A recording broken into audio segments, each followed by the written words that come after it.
Magandang araw mga kalupa. Nag-uwi tayo ng buhay ng palay. Buhay ito ng mga hybrid at tayo ay nag-uwi rin ng buhay naman ng inbreed. Ngayon, sa buhay po naming mga magbubukid, mga maglulupa, ito po ang ginto ng buhay namin. At sa panahon po nung ako'y naging magsasaka, ay ngayon ko lang gagawin na ang itinatanim kong palay ay bibilangin ko ang butil para mapatunayan natin, ma-validate natin kung alin nga ba sa mga variety ng palay na ito ang nagbibigay sa atin ng magandang ani. Bagamat ito ay may mga hybrid, ay may kanya-kanya sila ng criteria. Meron tayo dito ng daladalang hybrid na SL8. Ito SL8 siya. Ito naman ay Pioneer PHB 79. At itong isang ito ay Longping hybrid, Longping 937. Kasi itong tatlong ito, ang variety ng hybrid palay ngayon, ang kasalukuyang itinatanim dito sa lugar namin, sa aming bayan. At ito rin yung mga pinag-aanihan ng ating mga magsasaka. At ito namang isa nating daladalang inbreed ay sa amoy pa lang ma-identify mo na. Ito ay yung 218 na nung mga nakaraan ay ang banggit ay Milagrosa, mabango. At sa oras na ito ay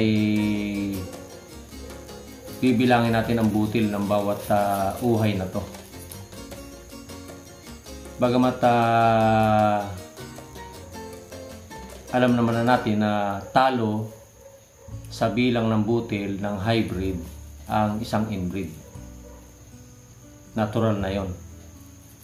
Pero dito sa tatlong hybrid na to, nakasalukuyang sikat dito sa lugar namin, ay ngayon ko rin lang bibilangin kung ilan ba talaga. Bagamat sa specification ng bawat palay na to, variety ng palay na to na hybrid, ay meron silang bilang ng butil sa kanilang label. Pero yung actual kasi ay naiiba dun sa naka-label. Kasi yan ay depende sa pag-aalaga at pagpapalaki at pagbuhay ng palay na hybrid. Kaya mo makukuha yung maximum yield recovery ng bawat variety. At sa oras na to ay ang ipakikita ko sa inyo ay kung paano natin bilangin actual yung bawat butil na ito, kung alin ba talaga sa tatlong variety na magandang hybrid seed na to ang mas maraming binutil sa kanyang uhay doon sa maobserbahan natin. At sa oras na to ay magbibilang tayo para ma-validate natin kung sino sa tatlong variety ng palay na to ang mas maraming aanihin dito sa lugar namin. Dahil ito nga yung tatlong sikat na itinatanim dito eh. At magbibilang tayo mga kalupa. Actual. Unahin siguro natin ay itong Longping. Para ang tingin ko ay medyo kukunti ang butil para mabilis mabilang. Pero hindi pa natin napipiho kung talagang kukunti lang, kasi ang butil ng palay ay depende naman sa laki niya. Maaring sa tingin natin maliit yung uhay, malaki yung uhay, pero depende sa binutil na dala-dala ng bawat uhay. Kasi may variety na maliit lang yung uhay, maliliit naman talaga yung, kumbaga, mapupunggok yung butil ng inuhay, pero marami. Meron namang variety na akala mo malaki, pero malalaki yung binutil ng kanyang uhay, kaya ang tingin mo marami, pero pag binilang mo naman konti. Pero ngayon ibabalidate natin kung alin ba ang totoo sa malaking uhay na to, kung alin sa kanila ang talagang marami ang binutil sa bawat bunga. Bilang tayo mga kalupa.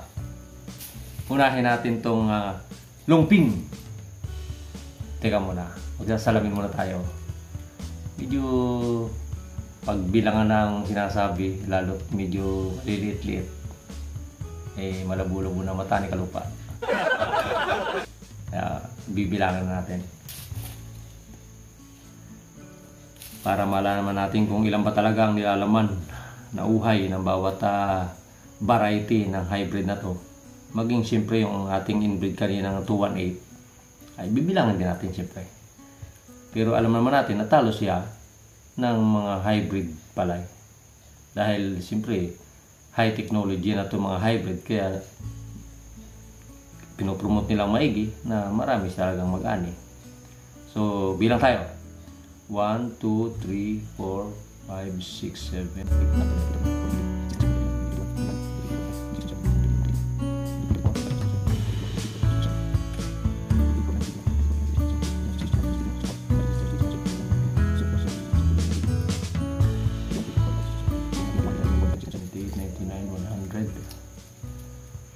101, 102, 103, 104, 105.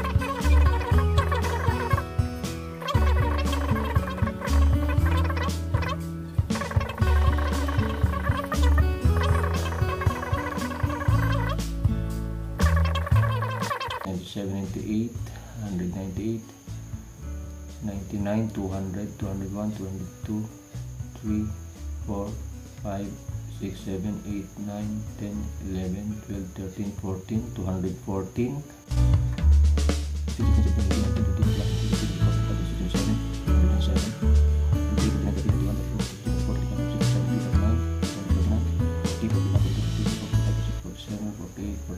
50, 250. Binilang natin yung longping, 250 yung uhay. Sa pagbilang natin to, kasama yung walang laman.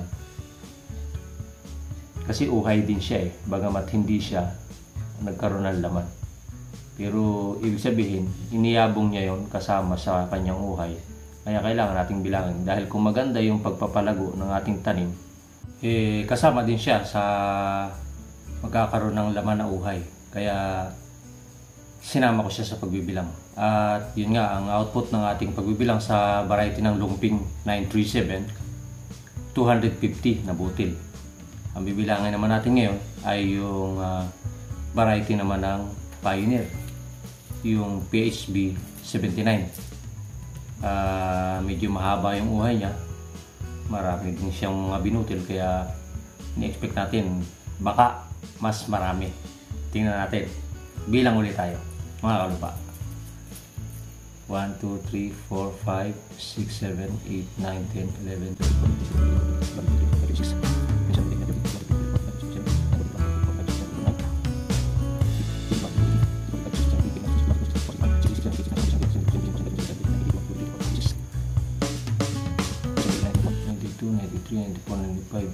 97, 98, 99, 100, 1, 2, 3, 4, 5, 6, 7, 8, 9.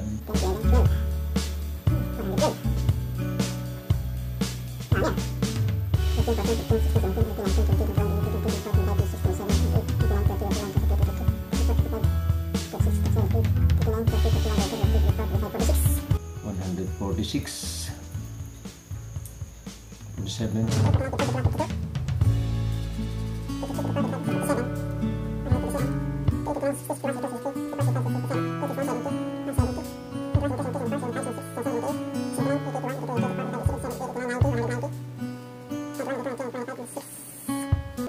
$99, 200. 200 na, ito pa. Ang dami nga. Bilang pa. 200 ah. 1,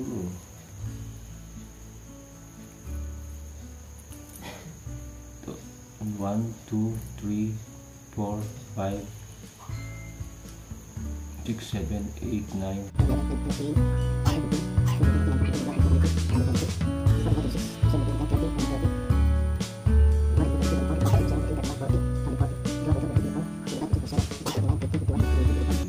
$256, $256. Uy, dami ah. 57, 58, 59, 60, 60.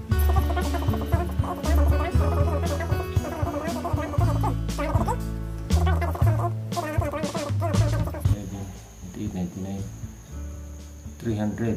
Uy. 1, 2, 3, 4, 5, 6, 7. 307. Ganda. Meron pa oh. 8, 9, 10, 11, 12, 13, 14, 15, 16, 17, 18, 19, 20, 21, 22, 23,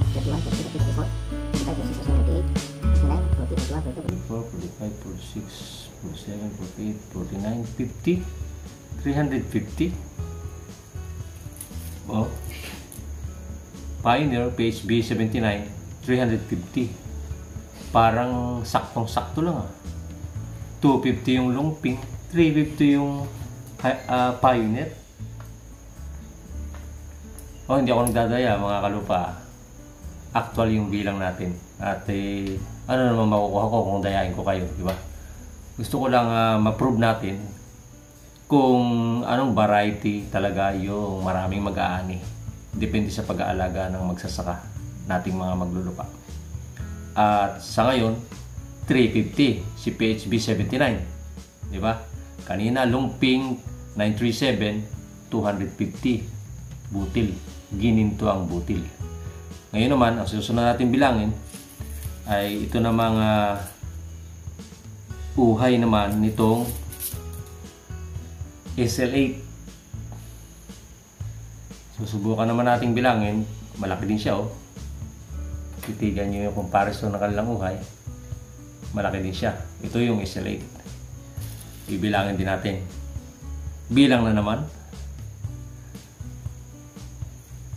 Balik sa grade 1. Pero subukan lang. Para ma-prove natin kung alin ba talagang variety sa lahat ng mga na hybrid variety na ito ngayon. Ang talagang marami yung uhay na pwedeng anihin nating mga maglulupa. Bilang tayo. 1, 2, 3, 4, 5, 6, 7, 8, 9, 10, 11, 12, 13, 14.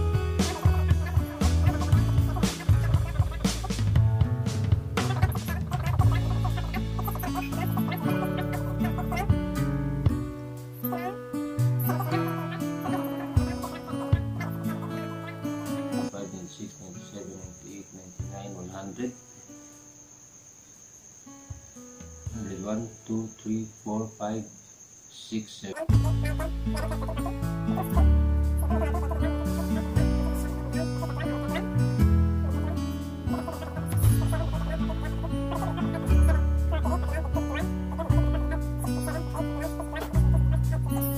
166. Oh, marami pa.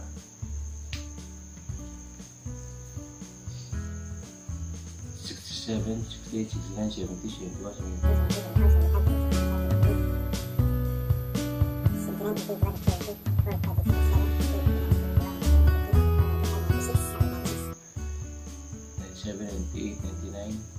200, 1, 2, 3, 4, 204, 5, 6, 7, 8, 9.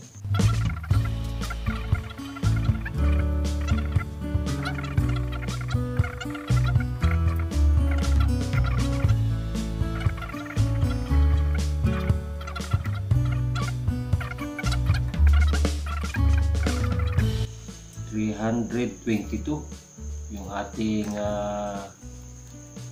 SL8. Marami din. So, ibig sabihin dun sa ating tatlong hybrid variety na binilang ay malalaki. Longping 250, Pioneer 350, SL8 ay 322. Malalaking bilang ng bigi ng ating mga hybrid palay. At siyempre, may dala-dala rin tayong aromatic variety na inbreed. ibibilangin din natin para naman hindi lugi yung mga inbreed. Pero alam naman natin na malaki ang comparison, malaking pagkakaiba. Bilangan din lang natin. So, back to basic. Bilang. Okay. 1, 2, 3, 4, 5, 6, 7, 8, 9.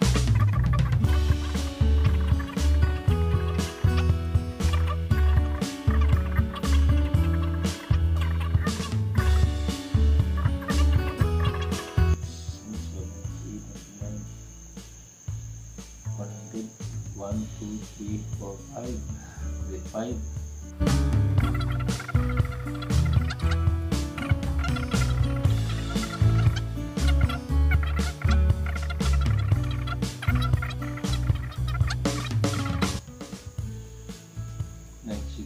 Seven, 8, 99, 200, 1, 2, 3, 4, 5, 6, 7, 8, 9, 10, 11, 12, 13, 14, 15, 215.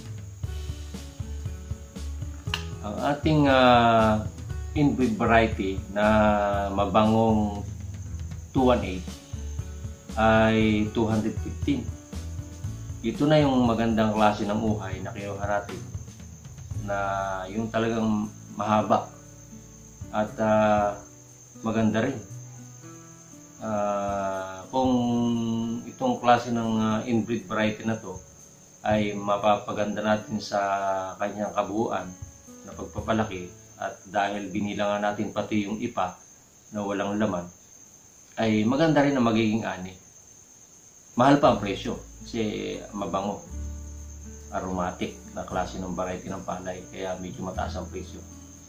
At kung ikukumpara naman natin dun sa ating mga hybrid na ating binilang, ay may diferensya. Dahil itong ating Pioneer at Isolate ay lampas 300 yung uhay, yung binutil sa uhay na ating binilang.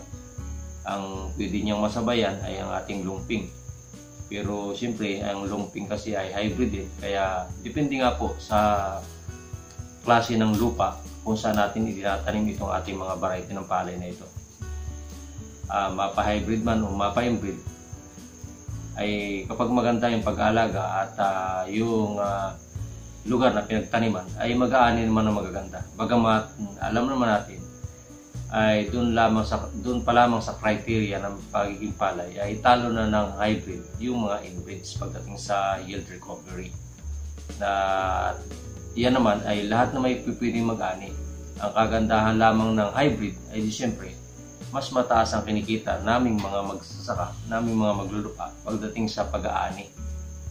At yun naman talaga ang gustuhin nating mga magsasaka, na tayo ay mag-aani ng maganda at kumita ng malaki sa ating mga pinagpapaguran na iniintay natin sa halos mga 4 na buwang pagtatanim. At yun nga, sa mga programa din naman ng ating pamahalaan, ng ating Departamento ng Agrikultura, ay ini-encourage din naman nila na tayong mga magsasaka ay magtanim na ng mga hybrid palay seed, dahil gusto rin nila na maranasan talaga nating mga magsasaka yung magandang buhay na ibinibigay ng pagtatanim ng hybrid palay. Ganon din naman sa mga ibang variety ng halaman, kagaya halimbawa ng mais, ay hybrid na rin ang ini-encourage na itanim ng ating pamahalaan nating mga maglulupat magsasaka. At doon sa ating pagbabalidate dito sa mga variety ng palay na ito, ay gusto kong maipakita sa ating lahat, kaya ako binilang siya ng isa-isa actual, ay nang tayo ay makapagsuri, na maisip natin din minsan na kailangan nating mag-experiment sa modernong panahon ito ng pagbubukid, na masabayan natin yung kasalukuyang modernong panahon sa mga modernong variety ng palay na pwedeng itanim, na pwedeng magbigay sa atin ng magandang kita at ani. At ang dahilan naman kaya natin siya binalidate, binilang natin kada butil, ay upang sa ganito pa lamang na sistema, malaman na natin na meron pala tayong kikitain pagdating sa pagpapalit natin ng mga variety sa modernong panahon ito ng mga hybrid. At huwag tayong pumako dun sa mga dati nating traditional na ginagamit ng mga inbreed. Bagamat hindi naman natin din-discourage na magtanim tayo ng mga inbreeds. Pero yung encouragement nga na magtanim ng hybrid ay naroroon lagi. Dahil doon natin makikita na tayo ay mag-aani ng lampas sa ini-expect nating ani na pipwedeng kitain natin at nang makapagbigay ng nararapat na hinihiling nating kaunlaran sa ating pamumuhay.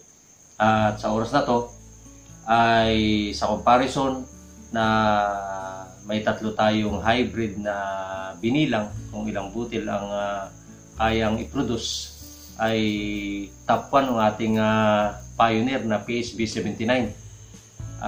Sa uhay na to na dala ko ay 350 ang binilang nating binutil ng PHB 79. At ang pumapangalawa ay yung ating SL8 na 322 binutil. At yun nga, yung ating lumping na 937 ay 250 binutil. Ibig sabihin, alinman dito sa 3 variety ng ating hybrid na palay ay pipwede nating antanim. Yan naman ay nagdidiferensya pa rin sa nilipatan nating tanim na klase ng lupa. Kaya minsan dapat pa rin talagang magtanong tayo dun sa mga technician para sa soil analysis po kung ano ang dapat nating variety na itanim sa klase ng ating lupa. Kasi itong mga variety pong ito ay nagdidepende rin ang pagyabong at pagpapaganda doon sa klase po ng lupa na ating pinaglilipatan tanim. Maaaring may variety angkop na angkop sa lupa nating tinatamnan, kaya magbibigay naman ng maximum yield.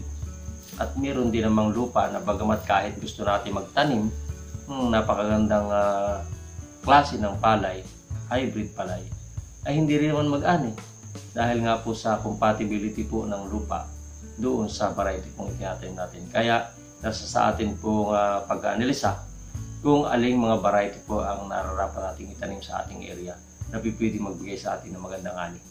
At sa oras pong ito mga kalupa, ay ang gusto nating maiparating na mensahe ay sa hybrid palay ay pipili tayong kumita ng malaki o maganda sa pagtatanim po ng palay na ito. Bagamat hindi natin dinidiscourage na magtanim tayo ng mga inbreeds, ay kung ang hinahanap po natin ay magandang kita sa pagtatanim po ng palay, ay sa karanasan ko ay pipili kong sabihin na magtanim tayo ng hybrid. Bagamat medyo may kalakihan kung ang konsumo pagdating sa kapital, pero yung kita naman nating ina-expect ay pipili nating makita sa hinaharap na lampas doon sa ating hinahangad, na pipili nating maging pakinabang sa pagtatanim po ng hybrid. At yun mga kalupa, sa oras na to ay nakita natin kung tama nga bang tayo tumanim na ng hybrid palay. Magandang araw.